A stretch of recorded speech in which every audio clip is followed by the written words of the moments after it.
Hey everyone, welcome back to the Sports Psych Show. Now, today I am speaking with a good friend of mine, Pedro Almeida. He is a Portuguese sports psychologist.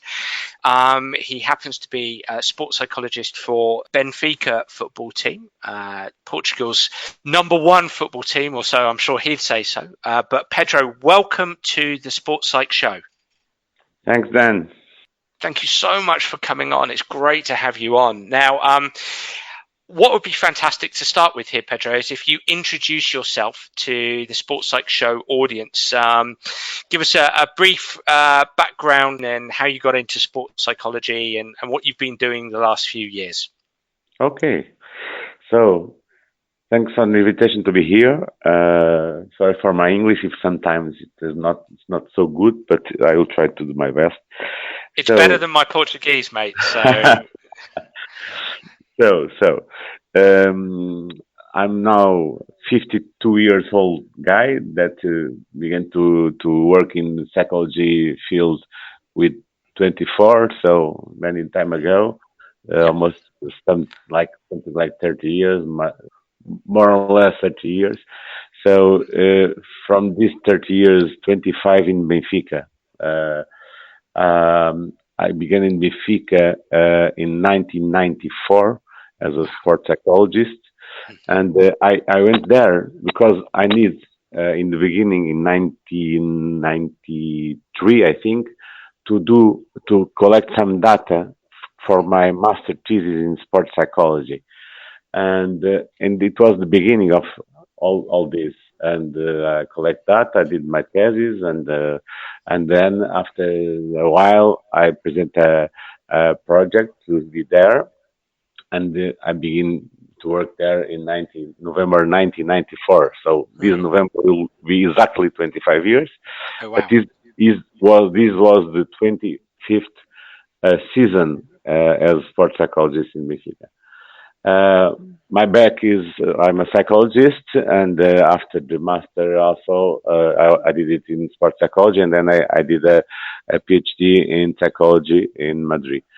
So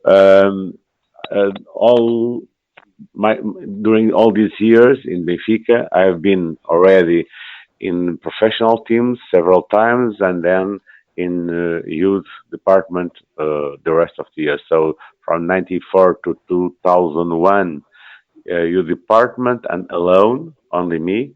Then from 2001 to 2004, I was in first time in professional team, in the first team.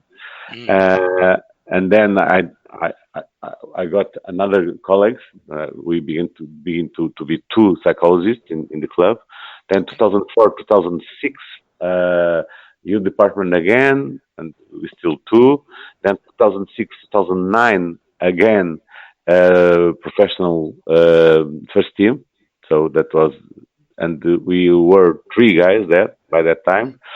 Then from 2009 till 2017, youth department only, and 2017 till today, the first team again, professional first team again. So nowadays, I don't tell all the story, but nowadays we are 9 sports psychologists in the club, and we work in the whole in all the ages in football. So since the guys that have 8 years old till the professional team, the first professional team.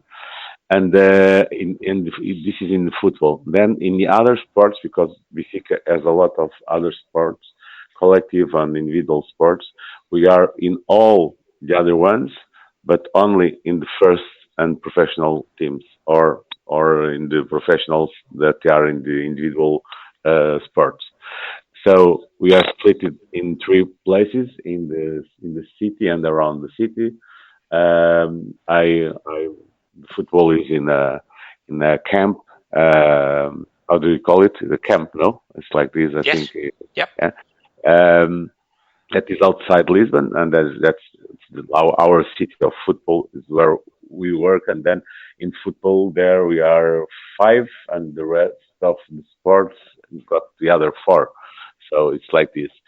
I'm the head of the department, but the coordinator nowadays is a colleague of mine, and that's all. I think it's a big picture for you. What my background, my past in Benfica, and of course, I'm I, since I think 1998, I began to be a university professor in a university in Lisbon called ISPA, that is IFPA, and then that it's one of the oldest schools of psychology in Portugal, and then so since then I was like always in part time in one part and another part. So this is me. This is my job all the time. Well, fantastic, and there's so much I want to ask you relevant to what you've just said. I mean, 1994. I suppose my first question to you, Pedro, is: have you seen any attitudinal changes towards sports psychology, the use of sports psychology, the use of sports psychologists? Whether it's at Benfica or in Portugal since 1994, because 1994 is it's now a long time ago, and That's a long time ago, yeah. and it's a time where it feels like that sports psychology, even though it wasn't in its infancy completely, because it's a much older discipline. Have you seen much attitudinal change? Yep. Yeah. Let's say like this. A little bit of context for you to understand this. Benfica was in that time. It was all the time a huge club, but by that time it was like a little bit organized, and then it falls in the end of the 90s. It falls down completely. So we were almost like the kind of directors and the kind of people that work there for many times work like not for control. I think was a lot amateur. Let's say like this. Yes. And then it raised from 2001, 2 more or less, begin like a growing process that is now we are huge and complex in the good sense club. We are like a big enterprise, a big company, let's say like this, that are very, very organized and very, very structured in all departments and with a lot of people, very, very prepared people working there. So during this time, in internal way, I faced a lot of problems because some directors didn't understand what was my role. A lot of coaches didn't understand what was my role. A lot of athletes didn't understand it. But then, I think since 2001, the first time I got to the first team, I think a lot of things changed in the internal point of view. But let's say that I faced always some like external attacks because by that time our opponents in the field were not like now other kind of professions that work in the behavioral field. It was the witches. You see, witches. I think it's the witches. The word, the guys that magic things and things like that, telepathy and yes. Hypnosis in the bad sense of hypnosis, like the kind of guys that do magic things and appear to do magic things with the chickens and frogs and things like that. At that time, I had like guys like that coming to the club, offering their services and competing with me, and in the 90s. Nowadays, in between that time and now, I always had different opponents saying things about psychology, but what changed a lot, was the athletes and the coaches' point of view about psychology, and I think our good job was that with our job, we convinced the athletes and the coaches that we could be helpful for them and we could add value for them. And our, let's say the word for this, the guys that deliver and say to the win that we were good to stay there more time and more time were the coaches with who we worked all the time.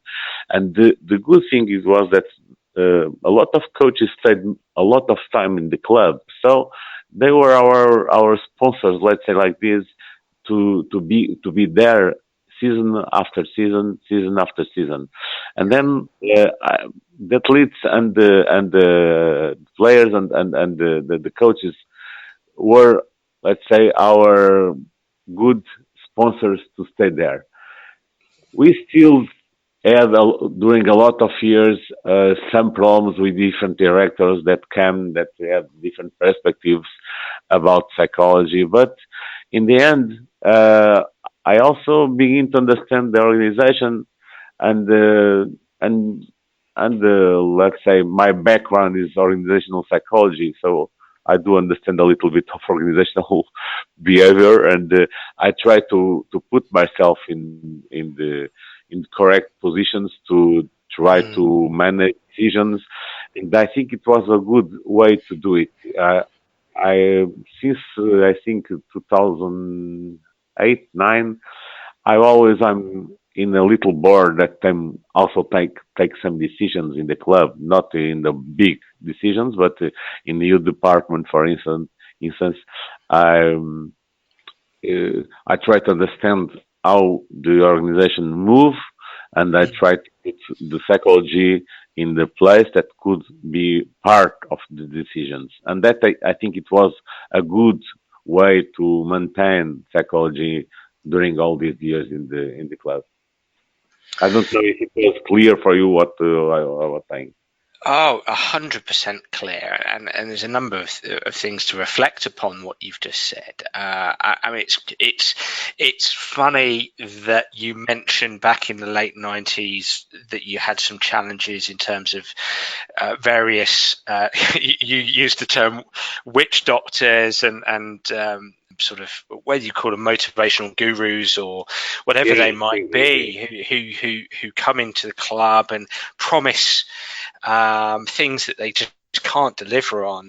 And actually today, at the time of recording, there's an interesting article coming out of Australia, of all places, which is renowned for fantastic sports science and sports psychology, as you'd know and appreciate, how a couple of rugby league teams over there are using somebody, or have used somebody called the coach whisperer, and the players have been complaining that this coach whisperer has been attributing all of their success onto himself. You know, he sort of said, "I've been doing this, I've been doing that. It's all about me." And this is, I think, this is one of the things, Pedro, that actually belittles and gets in the way of our profession being taken seriously, is that you do get these people who promise the sun and the moon and the sky when actually, you know, I'd like to think people like ourselves are saying, well, we can make a big impact, we can make a difference, we can add value here, but we do so quietly behind the scenes, you know, working with the coaches and through the coaches, and working with the players and alongside the coaches with the players. You know, I think that's such an important message, isn't it? Yeah, I agree totally, because it was this. That is my history in Benfica, is like that. Of course, I didn't work only with the athletes and the coaches. I also worked with the parents and the other staff that is around the players, all the medical staff and the other guys that work with players, and even for sometimes I work with directors when they let me coach them. I I do some work with them, but for that you have to have some confidence with the guys. So because if you don't have it, of course you don't do anything. And but I have done it before with some directors, some coaching. Yeah. So Pedro, big big question here, so answer it in any way you want and pinpoint any specific part of psychology. But your day-to-day role, as you've mentioned there, is with players, it's with coaches, with parents, even with directors, people within the medical department, the sports department. So let's just perhaps start with players. What day-to-day challenges do you find players come to you and talk to you about from a psychological perspective? A lot of times, the way they think about the game is not well structured. Let's say like this: they don't think the correct thing in the correct moment. Yep. I will give you an example, a typical example of this. They analyze the performance during they are performing, and that's the kind of thing that you cannot do it, because if you do it, you stick yourself in a moment, and you don't pass to the other moment, and you don't go with the flow of the game. So if you want to help these guys, I think this is a typical issue that you should be able to manage with them. So this is a typical one. Other typical one, sometimes when you are working with my last 2 years with professional guys, with adults, and so that are big guys with a lot of things, and they are not like youth players. They are professional players that have now some of them long careers and different and good places, earning a lot of money and things like that. And I had like guys coming from youth department that just arriving, just beginning their profession as professionals. So many times you have challenges like career challenges that put you in the point that you can help them to reflect about career, about next steps of career. Normally the guys that are ending career, and that's the topic of career transition career. I think is like this the name now. Transition career. Absolutely. Topic. It's a huge help that you can give to an athlete to be part of his reflection during a season, and try to manage him to prepare next steps of his career. This is a kind of problem that you can face when you are with professionals, because normally you have someone that is going to end his career next season. Then you have the guys that are coming from the youth department that are beginning their careers with 19 years old, and they have like the classical situation that is how to manage these big differences, that we are anonymous one day and the next day you are in the first page of all the newspapers of sport newspapers, or even televisions, whatever. So it makes you have to anticipate a lot of things with these players. You can give them some coping skills to manage the things that are coming, and that this year for sure was a big point. I think this is 2-3 examples for now. If you want to ask more, I can give you more.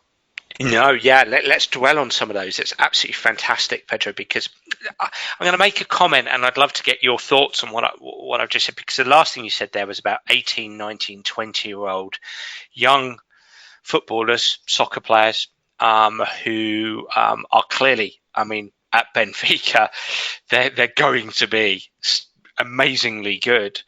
And what I find with players of that age in England, in British football, is they're almost in, I always use the phrase, and I don't know if this would mean something to you, they're in no man's land, and by that I mean they tend to be with the under 21s and then the first team and back with the under 21s and then the first team, and they can get shifted around a lot.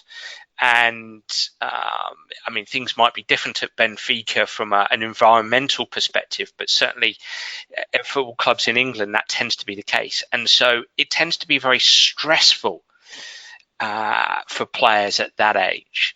Is that what you find at that age? It's giving them, you mentioned that term, coping mechanisms, coping resources to be able to deal with. They're really good. They're nearly there, but they're not quite there. And they have to be patient and accept the situation. What's your thoughts on that? Yeah, but I think we have to prepare it before they come to there, because if you don't prepare them before they go there, I think when they are there, it's too late, I think. And that's the kind of job that we do. We do that in the youth department with all the let's call it the elite players from youth department. That we have that kind of section that is like the elite players from your department, that are some top players that are being prepared specifically to go up when they are called by the head coach, you see. And then that kind of elite players group, it's a group that we do care a lot. We don't mean with this that we don't care for the other guys, but this is the guys that we have to do like the extra mile to prepare them, because one day they are here and they are anonymous, and the other day they are in the big spot. So it's that kind of preparation, helping them to anticipating a lot of things, try to see if they are mature to go there, and if they are not, we have to help them do it. Because, as we know, what defines if they go there or not is the technical, tactical thing that the head coach see from while they are playing in training, and they choose with that. But then we have to say something if they are prepared to go up and to face the challenge that they are going to face there. So we do this kind of job, but then while I was here these last 2 years, I also helped these guys that were coming from down from the youth department to manage the things when they are facing to them, but not only preparing them to face it, but then when they face it, helping them to face it. Let's say like this. And this kind of job of putting guys from 19 years old in the first team wasn't also something that we had before. These results from a political option from the president, from the board, to have more players coming from our camp, football camp, in the first team. So this is a political decision from the club, you see. It's a strategic decision from the club. So that's why we had to organize all of us in around that strategic decision. So that's why you are watching me or listening me to say to you a lot of things about this kind of transition that normally for many years in football we didn't hear it. Or maybe we heard in clubs like Ajax that were traditionally youth club that promote a lot of youth a lot of kids and things like that. But as I'm telling you, this was our since 3 years ago. 3 years, I think, yeah. In a specific way, 3 years ago, the president and the board decided that the strategic vision for the club is that we should promote a lot of guys coming from our camp, from the youth department. So that's what we are doing now. And so as a consequence, the club are investing time and money into the psychological side. Also, not only, but also because Yeah. the multidisciplinary teams. Yes. But I can say this to you. We are organized psychology in club is in a department called Human Performance Department. That Okay. is Human Performance Department is the name of the department where I am now, and the guys that are in this department are the doctors, medical stuff, the physiotherapists, Yes. like this. Yep. These are the classical clinical guys. Then the physiologist, you say it like this, Yep. physiologist is Physiologists. Yep. yeah, the guy Yep. from the name is nutritionist, no? Nutritionist. Nutritionist. Yep. And the psychologist. So, Right. multidisciplinary team that work together to help then the technical stuff. And we are in the club. We are the structure of the club. And then the technical stuff come and goes, and we are always there. That's how we function. And when the guys come, and we have doctor is our health is the chief in charge of this group, and then because as you know, in the football, the doctors have some space, at least in Portugal, some that's a special role, and then in the youth department, all of the other little departments inside this human performance, like the psychology, and nutritionists, the physiologists, everyone, each one of us connect individually with the coaches with no problem. And what I'm saying to you is that in all the teams, we have this department playing there. So it means that in all the teams, we have the psychologist, nutritionist, the physiologist, the physiotherapist, the doctor, and so on and so on. So these kids that are coming now to the first team, since they were 9 years old, they have this team working with them. So it's not strange for them that they have nowadays a psychologist helping them there in the first team or in B team or whatever, because we are there for many years, and we are in all the ages before they come to the first team. I don't know if this. Yeah. Uh, No. Absolutely fantastic, and a very holistic, as you say, multidisciplinary. Holistic is not the money that the club is investing in this is not only for psychology.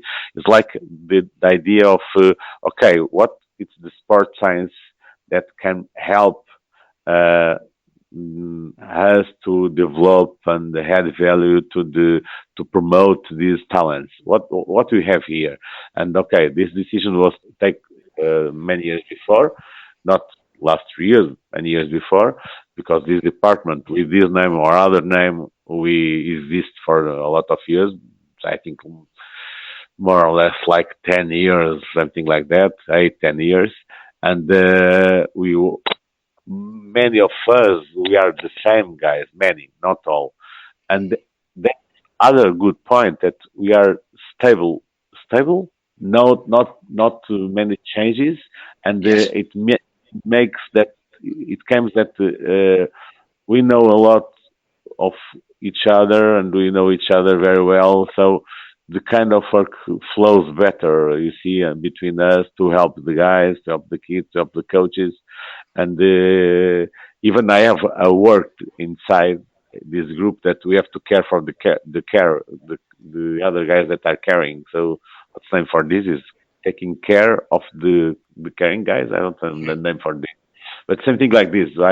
My job is to help the athletes and the coaches, but also to help the other guys that are caring for the coaches and athletes. So I have to take care of the other guys, and we have some programs are in the inside perspective, taking care of physiotherapists, giving some training about psychological skills for doctors, psychological skills for physiotherapist, psychological skills for physiologists, and so on and so on.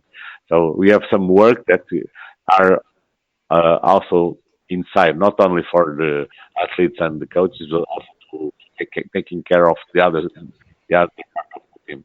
So this was the first thing. The money that the club are putting the last years in this kind of stuff is to promote talents in the general point of view, and it was a strategic vision, uh, as told you, maybe 10 years ago, 10 years ago.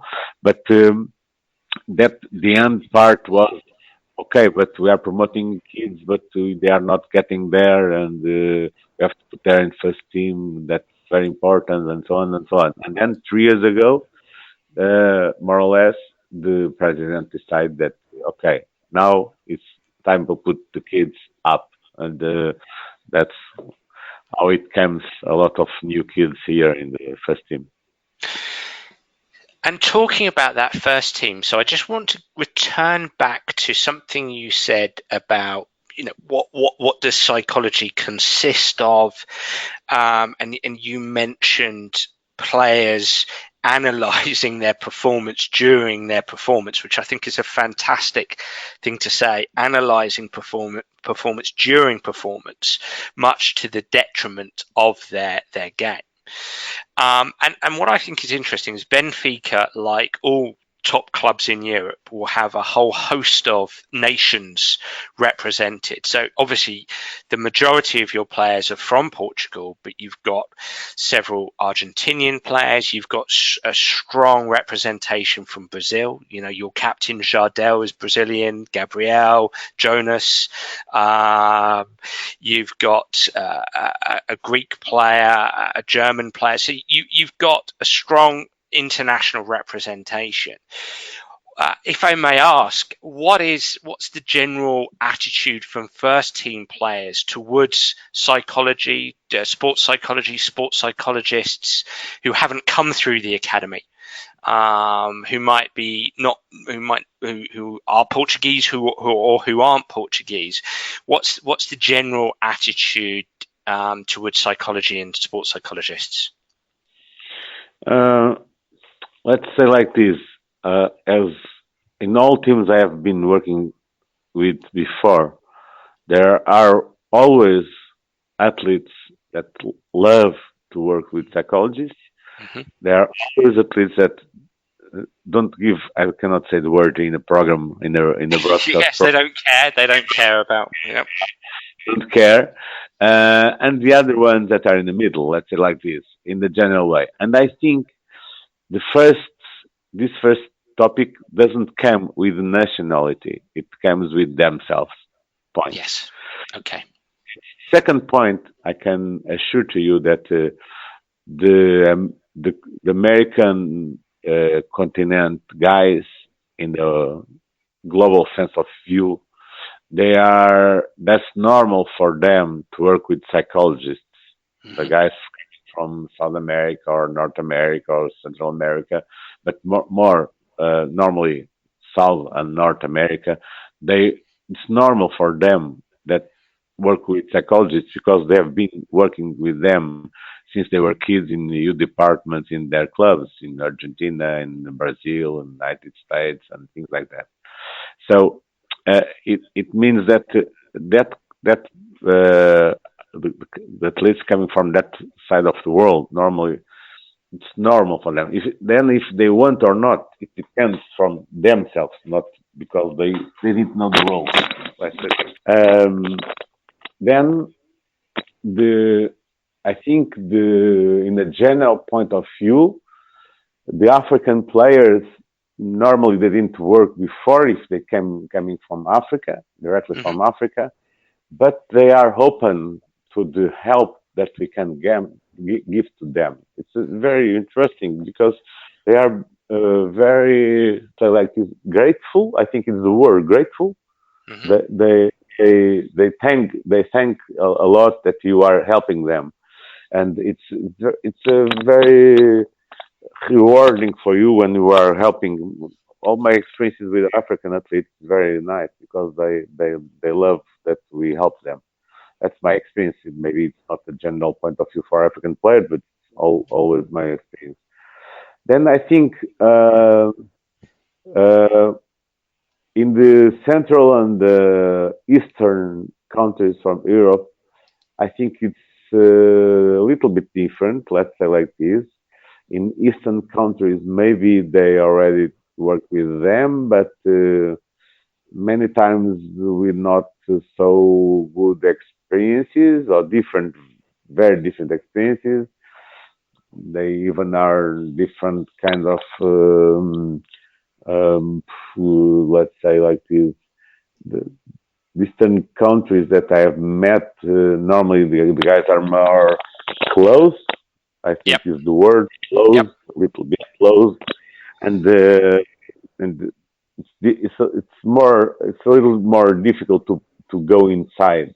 Let's say like this, and then the Central and North European countries, they know the role. They have some of them have good, some have bad experiences, but was for it's a little bit strange, but it's not so established the role of sports psychologists in the rest of the countries. I, there is always they have been working with, or in the departments or in the individual way. But the thing is that there is a lot of different points of different perspectives of this kind of job. I've been watching that in even guys coming from Scandinavian countries or from Central Europe, they have different kind of perspectives what we can do. It's a little bit different. For instance, when I see the Argentines and the Brazilians, the kind of perspective they are a little more aligned with what we can do. Maybe because a lot of sports psychologists in that countries do more or less the same in the department, and there maybe are a lot of them. Maybe they talk one to each other, they share maybe perspectives, and I think there is a little bit lack of communication even between us sports psychologists that are working in this side of Europe, maybe in the let's say the central and north and south European countries. Maybe you don't talk so much about what we do. It's a little bit strange, but that's what I see, because we do when I face to meet different colleagues from different countries. We do have a lot of things that are common, but then we have like very, very different contexts in our countries for sports psychology. So maybe then it came to reflect in the athletes' experiences with the sports psychologists. I don't know if this is enough to answer your question, but Oh, that's fantastic. with my experience, of course, it's what I have. Maybe it's not global, but my. No, probably given me as comprehensive answer as I've ever heard. I think it's fascinating what you're saying about the different attitudes towards sports psychology from different continents in different parts of different continents, and I think it would be it's really eye-opening. And ear-opening and brain-opening to hear you talk about the South American players being very open to sports psychology, because I think here, certainly in Britain, and I think globally, the perception people might have of South American players is one of growing up playing soccer, playing football on the streets, in confined areas and on the beaches, and for Brazilians, maybe for some of them in the favelas, and just being learning in an environment that helps develop such incredible skill.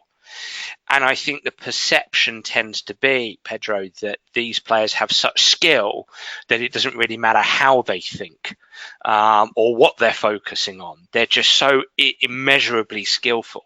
And I think it's just fascinating to hear you talk about, well, our captain is Brazilian and we have Brazilian players and we've got Argentinian players, and I've been involved here for 25 years. And actually, I find the South American players very open because they experience this growing up in their academies. I just think that's so interesting.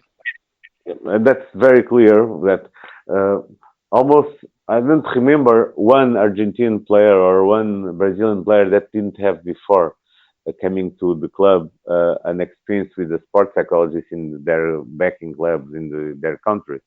It's interesting, and that you don't find when you are talking about Central Europe or North Europe countries, because a lot of these athletes didn't never had experience with sports psychologists in some clubs, for instance, or Yeah. even in eastern countries of Europe.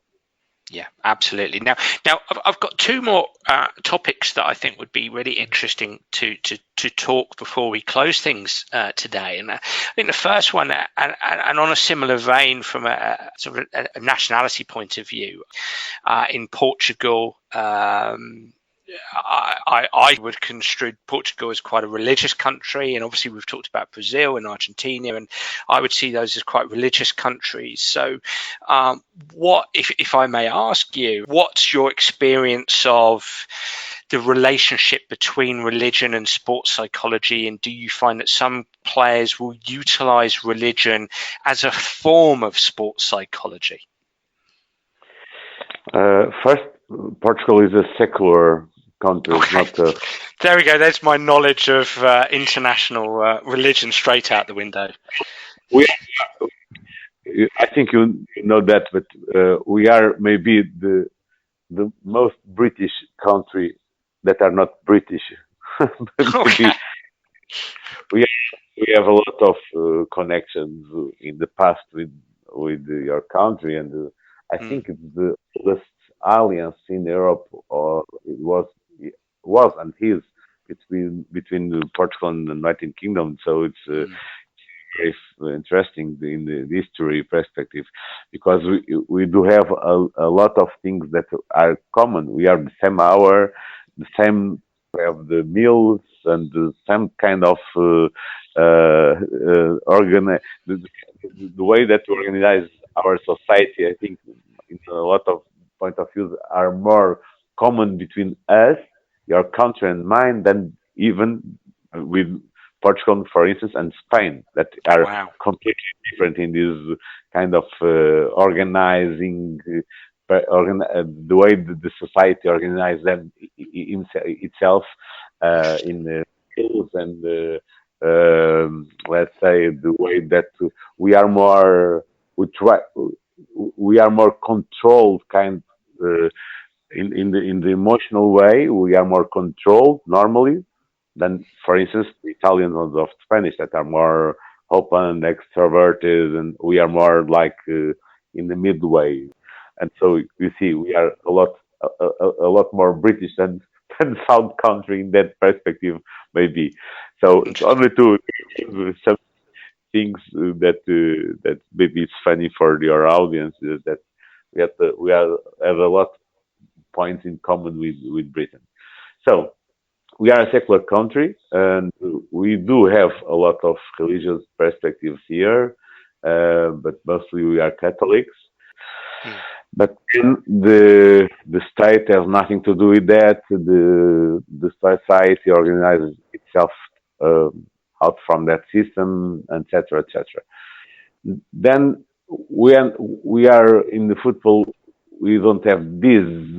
It doesn't have nothing to do with, I think, the place where we are, because the football, religion and football are very connected all the time, mm, because we always have like a United Nations perspective in football. So we, in Portugal at least, we have always guys from at least three, four different religion perspectives, and this is my experience for these years. Always in football, we always, even we are in Portugal, but we are a secular country. We have this United Nations, let's say, like this religion perspective. So we have different kind of religions, and then the that African perspectives of religion that many times came, that are very not religion, let's say, like superstitions and spiritual perspectives that maybe are not connecting with the existence of a God, but the idea that is something that is bigger than human perspective. And the thing is that the first thing that is that you have to understand it in the psychological perspective. We have to understand it, and we have to respect it. And then you make small rules that say like this to organize and to respect everybody. That the guys that like and guys that don't like this religion stuff. Yeah. And then I think about religion, we have to know the role of religion in the head of our athletes. So uh, it's a belief that we have to respect and to understand how it moves inside the head of our athletes, our coaches, and all the stuff that believes. And then I think the most of important of this, most things that are important about this is that we should understand, try to know something about that religion, try to know why they are doing that, and then to try to incorporate that in the routines. Of course, in Europe, it's very difficult to stop, for instance, when it's Ramadan. But I know coaches, Portuguese coaches that are going to work with Arabic countries, and they adapt to this, and they, for instance, they they stop and organize the timetable for the trainings in order not to conflict with these kinds with these times of they have to pray or they have to do something like that. Fascinating stuff. And my final question, I'm going to throw a few names at you.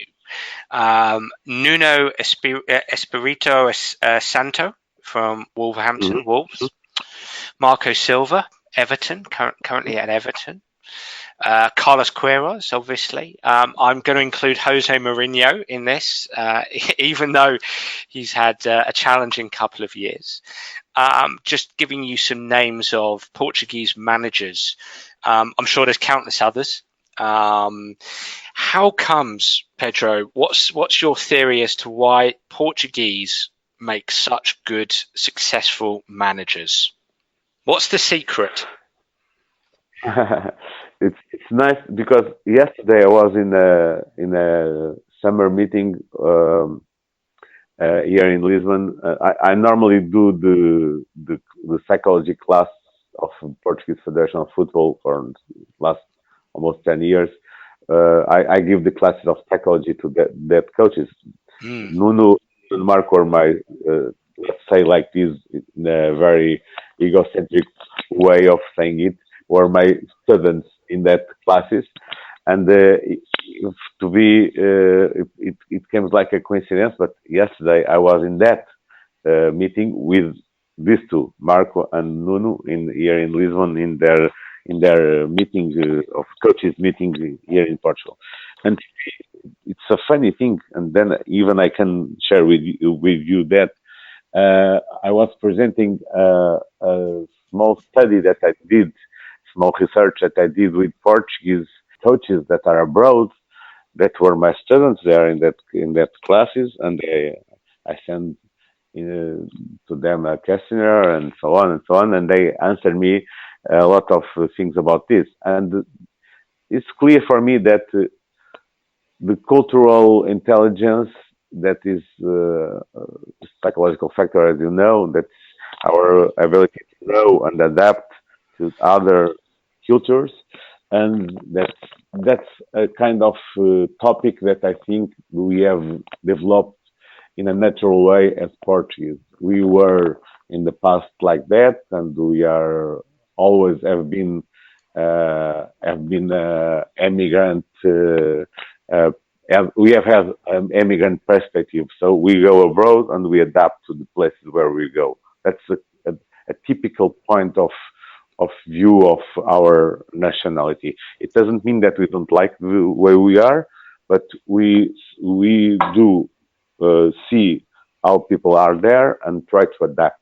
That's the very typical from our country as a worker force that go abroad trying to work in other places. So that's a kind of view. The second point is that, and there is no specific order for this. The second point is that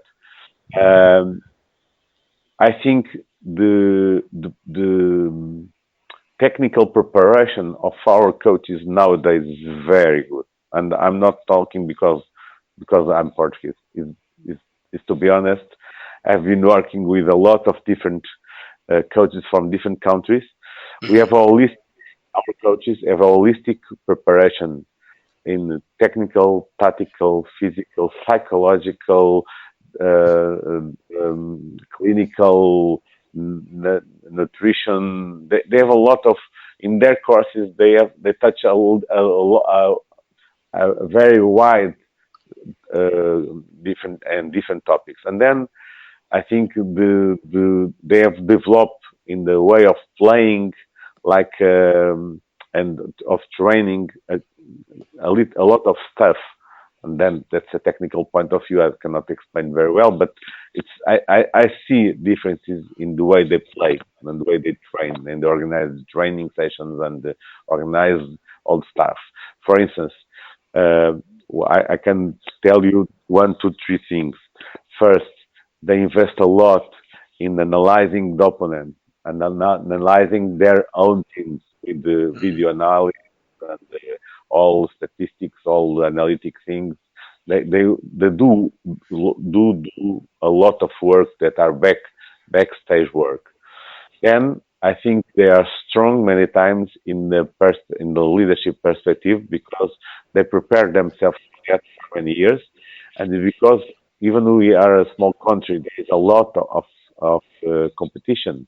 We have every year there is a big number of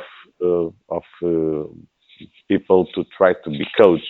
So they have to be good even inside our country, because if they are not good, they cannot go up and up and up. But I think when they have this preparation together with cultural intelligence that make them to adapt to other country, and then I think the third is the passion about football that all of them I think have. And when you have these three kind of stuff together, I think you manage to be good in the things that you do. But I think the thing about adapting to the place you go, instead of put always first what you think about, you can put the things that you think about, but respecting. Yeah, that thing is the word. The stuff that you see where in the place where you are going on. I'm thinking about England, but even we are working in Asia, in the other continents like China and the other countries, Saudi Arabia, Emirates, Kuwait, and even African countries, whatever. And then you can see that they do the same thing. They try to adapt to the place they are going on. They are moving on. I think that's the kind of, and I have done a research with this. I have done the research with this specific to try to see the connection with the cultural intelligence, personality with the big five thing, and the performance perspective, their own perspective, the perception of performance in the club where they move on. So, and I can assure you that the cultural intelligence is a big issue for this, I think.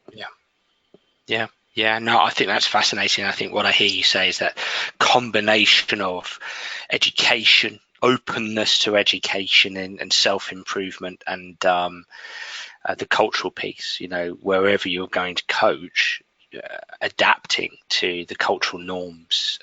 But knowing exactly what you want to do and put your ideas in the field. it doesn't mean that you change your perspective. It only means that you take your time and try to see in a emotional, intelligent way the best perspective, the best time, the best way to put your ideas on. That's the kind of stuff that I'm saying. Brilliant. Fantastic.